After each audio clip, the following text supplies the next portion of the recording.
Hello students, last previous part जो हमने किया था उसमें हमने चैप्टर नंबर 16 के पार्ट फर्स्ट के बारे में डिस्कस किया था। Laws of reflection and light के बारे में हम जब डिस्कस कर रहे थे तो उसका जो नेक्स्ट पार्ट आता है कि हमारा जो सेंसिबल ऑर्गन होता है जिसकी वजह से हम क्या करते हैं, हमारे सराउंडिंग चीजों को देख पाते हैं, वो हमारी बॉडी का एक सेंसिबल पार्ट है जिसको ह्यूमन आई बोला जाता है।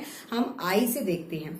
जो ह्यूमन आई होती है वो important and sensible, most common sensible जो पार्ट होता है, सबकी जो आईज होती हैं सबसे क्या होती हैं, सेंसिबल होती हैं। हम क्या बोलते हैं, सबसे जो मोस्ट इंपोर्टेंट ऑर्गन होता है आईज को बोलते हैं, लेकिन सारे ऑर्गन हमारे लिए बहुत जरूरी होते हैं, लेकिन सबसे सेंसिबल पार्ट हमारा क्या होता है, ह्यूमन आई होता है। तो ह्यूमन आई के स्ट्रक्चर एंड वर्किंग के बारे में डिस्कस करते हैं। ह्यूमन आई इज रफली स्फेरिकल इन शेप। जो उसकी शेप होती है, यहाँ डायग्राम ऐसा बनाया जो रफली होती है, उसका शेप वो स्फेरिकल होती है, यानी कि जो कंप्लीटली स्फेरिकल ना हो लेकिन विजिबल भी हमें कैसा हो, स्फेरिकल हो। तो हम क्या बोलेंगे, इसको रफली स्फेरिकल शेप बोलेंगे। तो यहाँ जब आए हमारी क्या करती है, हेल्प करती है, हमारी चीजों को देखने के योग्य बनाती है। तो लाइट एंटर करती है जब आईज के अंदर, तो वो किस तरीके से इमेज को फॉर्म करती है, इमेज को बनाती है। हमारे ब्रेन को कैसे पता चलता है कि कोई इमेज जब बनी है। तो जो ह्यूमन आई बोला मैंने, उसकी जो आउटर कोट होती है वो व्हाइट कलर की होती है। हम देखते हैं ना अपनी आईज के अंदर, जो बीच में है वो ब्लैकिश है, लेकिन जो आउटर कोट है वो व्हाइट कलर का होता है। इट प्रोटेक्ट करता है हमारी आईज को फ्रॉम एक्सीडेंट्स एंड इंजरीज। जितने भी हमारे एक्सीडेंट्स होते हैं, क्योंकि ये क्या होता है, व्हाइट कॉटेड एक स्ट्रॉन्ग होता है, स्ट्रॉन्ग पार्ट होता है आई का।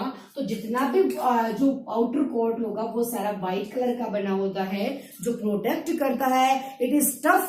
क्या होता है, ये जो व्हाइट कोट होता है वो टफ होता है and protected from accidents and injuries. Simple language में देखना, बिल्कुल समझ आ जाएगा कि जो आई का human I is spherical in shape, रफली स्फेरिकल है, और इसका जो व्हाइट कोट, आउटर कोट है वो व्हाइट कलर का होता है and it is very tough.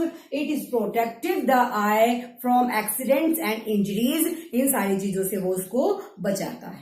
अब नेक्स्ट पार्ट के बारे में डिस्कस करते हैं। नेक्स्ट पार्ट हमारा इसके अंदर आएगा कॉर्निया। ये वाला जो पोर्शन है कॉर्निया। फर्स्ट क्या है, आउटर कोट व्हाइट, उसके बाद नेक्स्ट हमारा क्या आ जाएगा, यहाँ कॉर्निया आ जाएगा।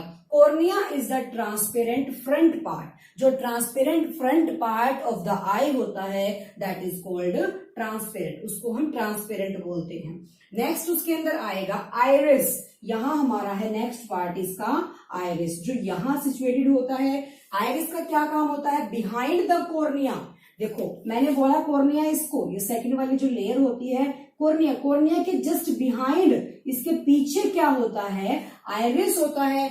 Iris is behind the cornea and it is a dark muscular organ. जो हमारा डार्क मस्कुलर ऑर्गन होता है, मसल्स जो हमारा मूव करता है, जो हमें चारों तरफ देखने की क्या बनाता है, एबल बनाता है, ताकि हम मूवमेंट कर सके आई की। तो वो क्या होता है, मस्कुलर इज आइरिस। उसके बाद नेक्स्ट पॉइंट आता है आइरिस डिस्टिंक्ट कलर, डिफरेंस बताता है कलर्स के अंदर। जैसे हम बोलते हैं कि उसकी आंख ब्राउनिश है, उसकी आंखें ग्रीन कलर की हैं, आईज का कलर क्या होता है, डिफरेंट होता है। तो उसका जो डिस्टिंक्ट होता है कलर वो आइरिस पे डिपेंड करता है। तो आइरिस की वजह से ही हम उसकी आंखों का कलर बता पाते हैं, वो आइरिस का पार्ट होता है टोटली।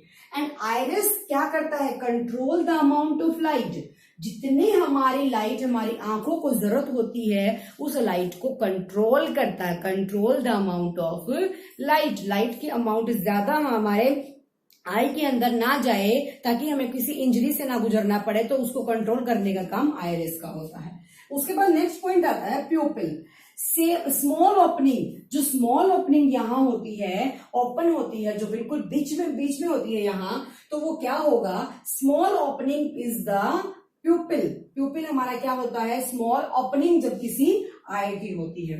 उसके बाद जो इमेज बनती है, जब हमारी आंखों में क्या हुई, लाइट ने एंटर किया, और जब इमेज बनेगी वो कहाँ बनेगी, रेटिना पे बनती है, जो बिल्कुल बैक में होता है। जो बैक में होगा रेटिना, उसके ऊपर इमेज फॉर्म्ड होती है। इसको हम बोलते हैं सिलियरी मसल्स बोलते हैं। और जो भी हमारी ये आई होती है इसके अंदर एक लिक्विड की फॉर्म में फिल्ड होता है, ये लिक्विडिटी इसके अंदर फिल्ड होती है। ठीक है, अब हमने पढ़ा आइरिस के बारे में। Cornea is the transparent part, front part, and iris behind the cornea, ciliary muscles जो मूवमेंट का काम करती हैं। Iris control the amount of light, जो लाइट होती है हमारा, जैसे देखो अगर हम किसी डिम लाइट में चले जाते हैं तो वहां हम अपनी आंखों को और ज्यादा खोल के देखते हैं ताकि हमें वहां शो हो सके। लेकिन जब हमारी आंखों में ज्यादा अमाउंट के अंदर क्या आती है, लाइट एंटर करती है, तो उस लाइट को कंट्रोल करने का काम आइरिस का होता है। और जो आइरिस होता है वो क्या करता है, कलर डिस्ट्रिक्ट करता है। प्यूपिल का काम क्या होता है, प्यूपिल इज अ स्मॉल ओपनिंग, ये हमारी जो आईज की स्मॉल ओपनिंग होती है वो होती है। उसके बाद आईज में लाइट एंटर करने के बाद जब इमेज बनती है वो बनती है रेटिना के ऊपर। अब उस इमेज को बताने वाला कौन है, उनको बताने वाली होती है नर्व सेल, जो आईज के बैक में होती है।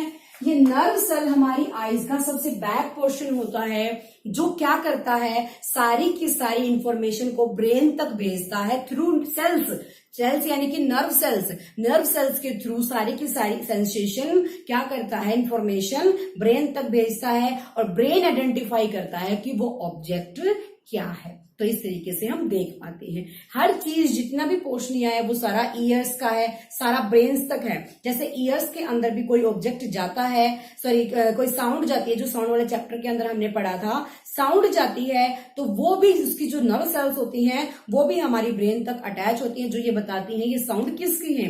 इसी तरीके से ह्यूमन आई के बैक में क्या होती हैं, ऑप्टिकल नर्व्स होती हैं, जो डिसाइड करती हैं कि वो ऑब्जेक्ट जो इमेज है वो किस चीज की है। तो ये था हमारा ह्यूमन आई के बारे में। उसके अलावा जो सेल्स होती है, सेल्स के अंदर आता है, एक होती है कॉन्स, दूसरी होती है रॉड्स। कॉन्स क्या करती हैं, ब्राइट लाइट, एंड जो रॉड्स होती हैं वो डिम लाइट और ब्राइट लाइट। तो क्वेश्चन अराइज हो सकता है, कॉन्स का क्या काम होता है, ब्राइट लाइट, और रॉड्स का होता है डिम लाइट। तो ये हमारा ह्यूमन आई का एक स्ट्रक्चर होता है, किस तरीके से वो वर्क करता है। अब नेक्स्ट पॉइंट के बारे में डिस्कस करते हैं।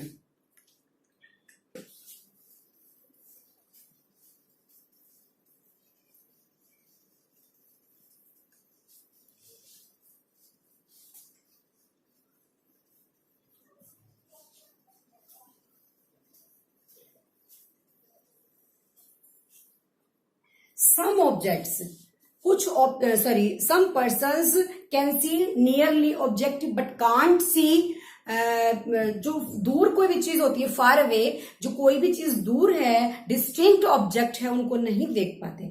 उनके अंदर भी कुछ डिजीज होती है जिसकी वजह से वो उनको नहीं देख पाते। ह्यूमन आई का सेम चैप्टर आपका ह्यूमन आई के ऊपर स्पेशली 10th ग्रेड के अंदर है, जिसमें उसकी डिजीज के बारे में भी डिस्कस करेंगे। अब आपका 8th लेवल के स्टैंडर्ड के अकॉर्डिंग ये यहाँ पे इसके बारे में डिस्कस नहीं कर सकते, लेकिन यहाँ सिर्फ ये जरूर बताया गया है कि some persons can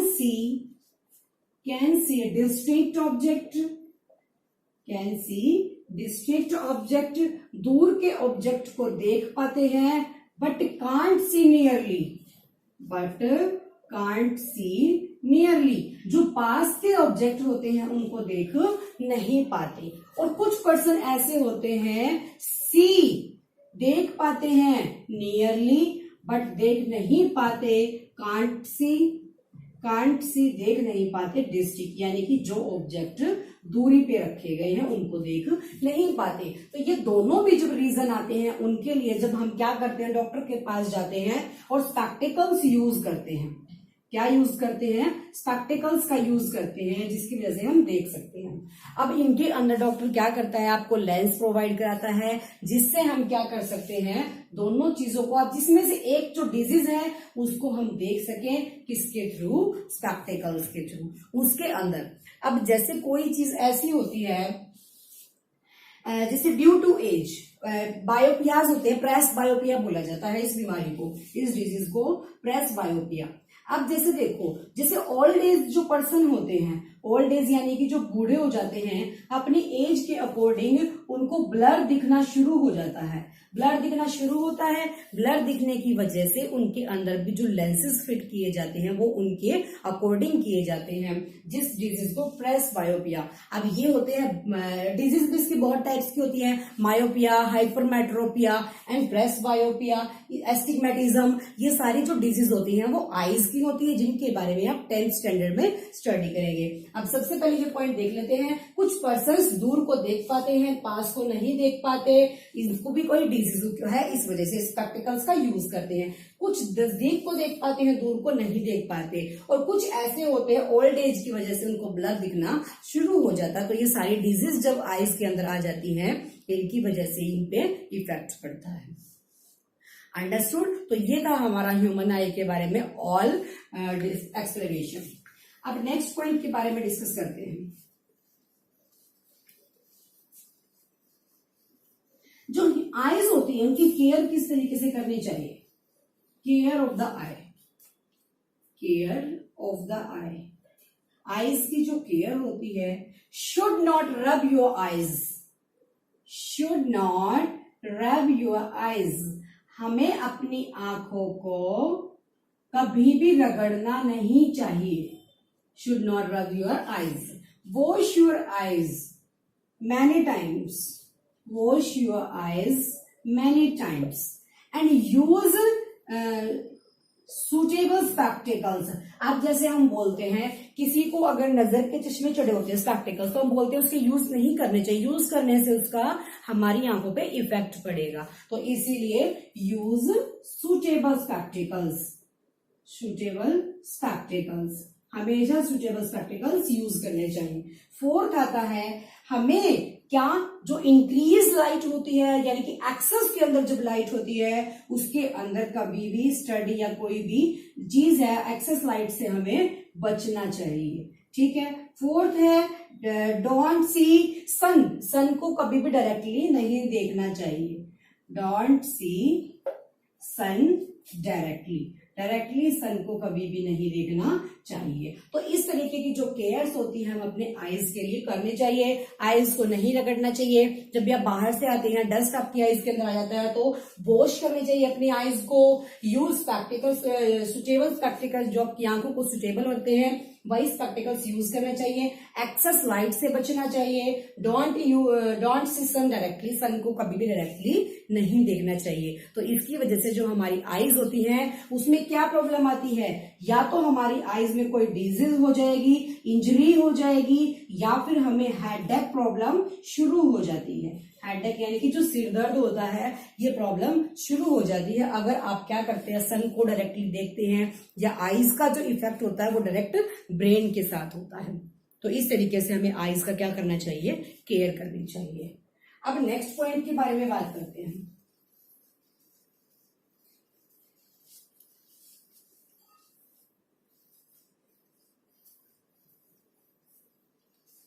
next point हमारा ये आता है कि जो सनलाइट होती है, सनलाइट हमें वो कैसी शो होती है, व्हाइट लाइट।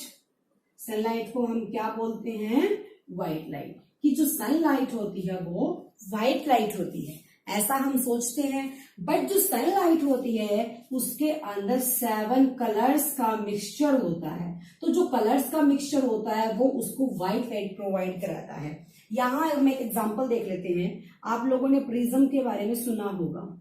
जब भी आप प्रिज्म को सन के प्रेजेंस में लेके आएंगे और जब कोई रे इसके ऊपर स्ट्राइक करेगी, वो रे होती है व्हाइट लाइट, जिसको हम बोलते हैं व्हाइट लाइट। क्योंकि हमें जनरली वो लाइट कैसी शो होती है, व्हाइट शो होती है। But it is the mixture of 7 colours. ये हमेशा 7 कलर्स का मिक्सचर होती है। 7 कलर्स किस तरीके से, 1 2 3 4 5 6 एंड 7, इस तरीके से। अब ये 7 कलर्स कौन से होते हैं, इनका जो फॉर्मूला है वो कौन सा होगा, ये आपका वैसे 10th स्टैंडर्ड में आएगा, बट मैं आपको यहां समझा देती हूँ। इनका जो फॉर्मूला होता है वो होता है विबग्योर। वो कौन सा होता है, विबग्योर। इसको याद कर लेना कि जो सन की व्हाइट लाइट होती है उसके अंदर 7 कलर्स ऐड होते हैं। It is the addition of 7 colours. Which 7 colours, this colour is violet, second is indigo, third is blue, and next is green, next is yellow, next is orange, and next is red. तो ये हमारा red, ये हमारा orange, ये हमारा हो जाएगा yellow, next is green, next is blue, and next is indigo, and next is violet. तो ये कलर हमारे सारे मिक्स होते हैं जब हमारी व्हाइट लाइट बनती है. तो जब भी आप प्रिज्म में से देखेंगे, प्रिज्म में से देखने के बाद ये आपको 7 कलर्स शो होंगे. अब देखो सबसे ऊपर कौन सा कलर है, रेड कलर है.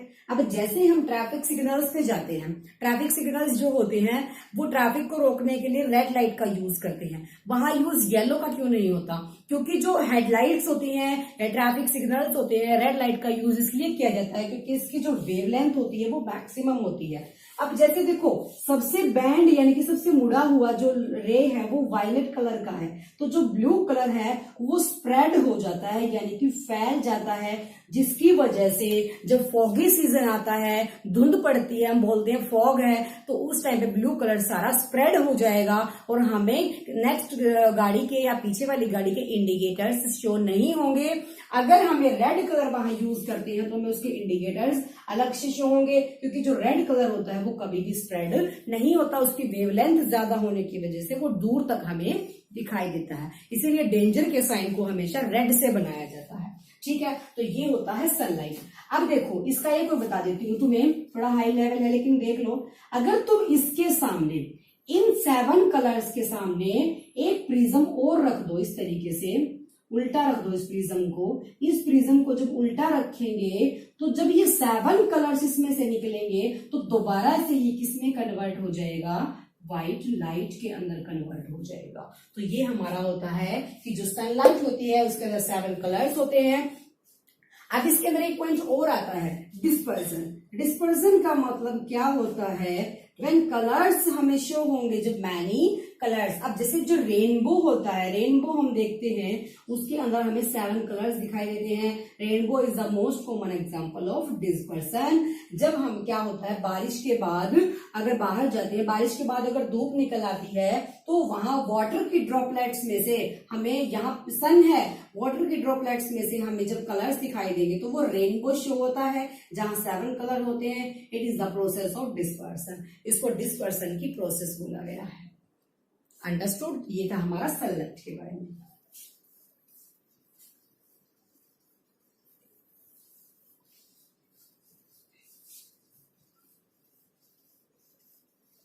अब नेक्स्ट पॉइंट हमारा आता है visually impaired person.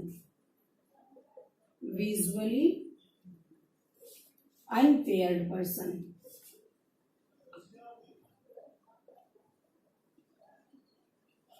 Visually impaired का मतलब क्या होता है? Visually impaired, some childrens can't see from birth. Some childrens, कुछ चिल्ड्रंस ऐसे होते हैं जो जन्म से ही नहीं देख पाते, या तो वो एक्सीडेंट से लगा लो या फिर किसी इंजरी से लगा लो कि उनको कोई चोट आई है, या फिर कुछ लोग ऐसे होते हैं, कुछ ओल्ड एज भी ऐसे होते हैं यानी कि अडल्ट होते हैं कुछ, जिनकी जो आंखें हैं वो एक्सीडेंट में चली जाती हैं. तो वो लोग जब हम काम करते हैं वो लोग बाय टचिंग एंड सेंसिंग, अपनी सेंस और टचिंग के साथ ही इन्वायरमेंट के अंदर सरवाइव करते हैं, सफर करते हैं. तो वहां क्या होता है, हमारे एक लुइस ब्रेल हुए थे, उन्होंने अपना एक ऐसा कोड बनाया. लुइस ब्रेल नाम के साइंटिस्ट थे. लुइस ब्रेल नाम के साइंटिस्ट थे जिन्होंने क्या किया, वो भी खुद क्या थे, विजुअली अनपेयर्ड यानी कि ब्लाइंड थे, अंधे थे, बचपन शुरू से ही अंधे रहे हैं. तो उन्होंने एक ऐसा कोड ऑर्गेनाइज किया, जैसे मैथमेटिशियंस के लिए या फिर साइंटिफिक्स के लिए, तो उन्होंने ऐसे कोड बनाए जिससे टच करने के बाद जो ब्लाइंड पर्सन्स होते हैं, विजुअली अनपेयर्ड होते हैं, उनके लिए पढ़ना क्या हो गया, बहुत इजी हो गया. जो टच करके क्या कर सकते हैं, वर्ड्स को पढ़ सकते हैं. अब जैसे आज के टाइम पे भी बहुत सारे स्कूल ऐसे हैं जहां पे क्या होती है, अंधों के लिए होते हैं, जो ब्लाइंड के लिए होती है, तो उनके लिए भी टचिंग की वाली बहुत सारे ऐसी इंस्ट्रूमेंट्स आ गए आज के टाइम पे कि उनके उनके लिए पढ़ना इजी हो गया है। तो लुइस ब्रेल नाम के साइंटिस्ट ने सबसे पहले जो अपनी लिपि दी थी, लुइस ब्रेल लिपि बोलते हैं उसको, जो कोड दिया था वो ब्लाइंड पर्सन्स के लिए दिया था, ताकि वो इजिली क्या कर सकते हैं, रीड आउट कर सकते हैं बाय टच के थ्रू। तो so your chapter is completed, see you again.